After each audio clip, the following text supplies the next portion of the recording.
Assalamualaikum warahmatullahi wabarakatuh. Perkenalkan, saya Ugi Prahardiasa selaku moderator dalam mempresentasikan PPT.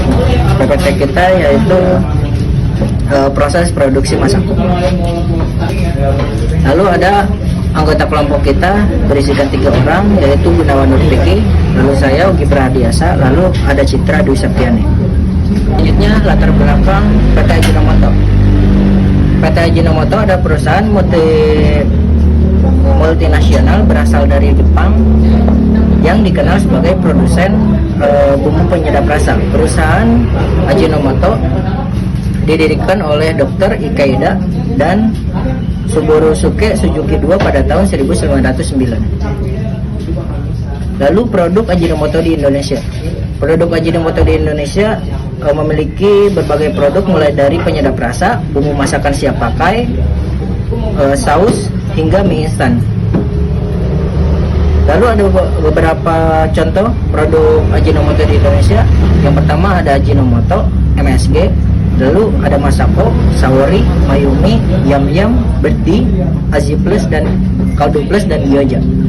Sedangkan PT Ajinomoto di Indonesia hanya memproduksi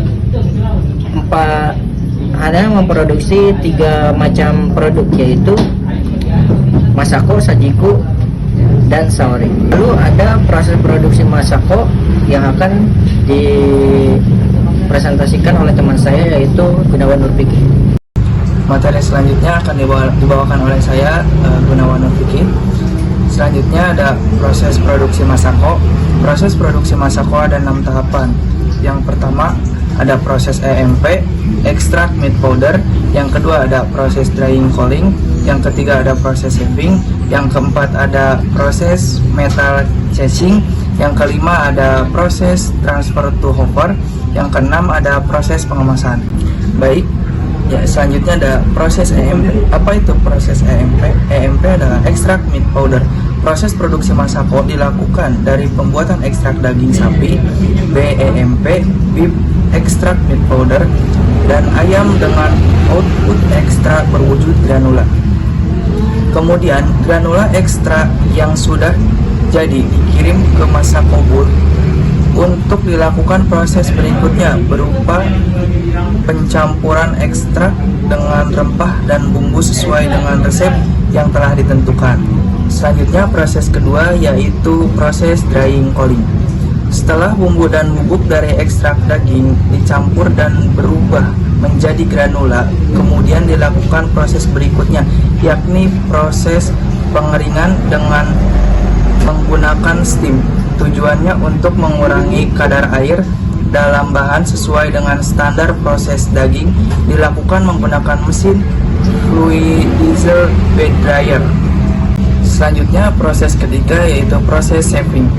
Setelah melewati proses pengeringan, kemudian dilanjutkan dengan proses shaping, di mana proses ini merupakan proses pengayakan granula Masako dengan tujuan untuk menyeragamkan ukuran produk sehingga output pada produk pengayakan berupa bubuk yang lebih halus. Untuk ukuran lubang ayakan yang digunakan adalah 10 mesh. Terima kasih untuk Gunawan Nurfiki. Lalu materi selanjutnya akan dibawakan oleh Citra Dwi Septiani. Selanjutnya ada proses metal catching. Proses metal catching pada PT Ajinomoto Indonesia dilakukan secara otomatis menggunakan alat metal catch. Proses ini dilakukan untuk menghilangkan cemaran benda metal yang mungkin terikut saat proses sebelumnya berlangsung. Selain itu, metal catcher digunakan sebagai antisipasi logam yang terikut pada produk. Dilanjut ada proses transfer to hopper. Proses berikutnya yakni transfer to hopper. Proses to hopper dilakukan setelah produk Masako jadi untuk kemudian masuk pada alat pengemas dan dikemas berdasarkan ukuran dan juga berat yang telah ditentukan. Proses pengemasan. Proses packing Masako dilakukan secara otomatis dengan menggunakan 3 jenis mesin berbeda untuk masing-masing size kemasan, di mana untuk jenis mesin Toyo MS55 digunakan untuk produk Masako kemasan kalender tipe size 8,5 gram, kemudian jenis mesin Qingfeng untuk produk kemasan tipe size 40 gram dan mesin GP Packer 2000 untuk kemasan tipe bag tap size 100 gram, 130 gram, 250 gram, dan 500 gram.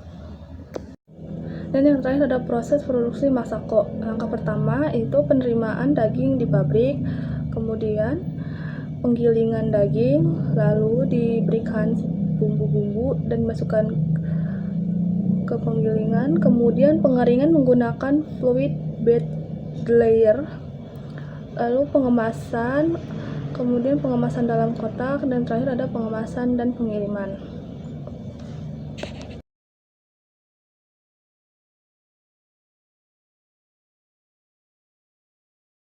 Sekian presentasi PPT dari kelompok kita.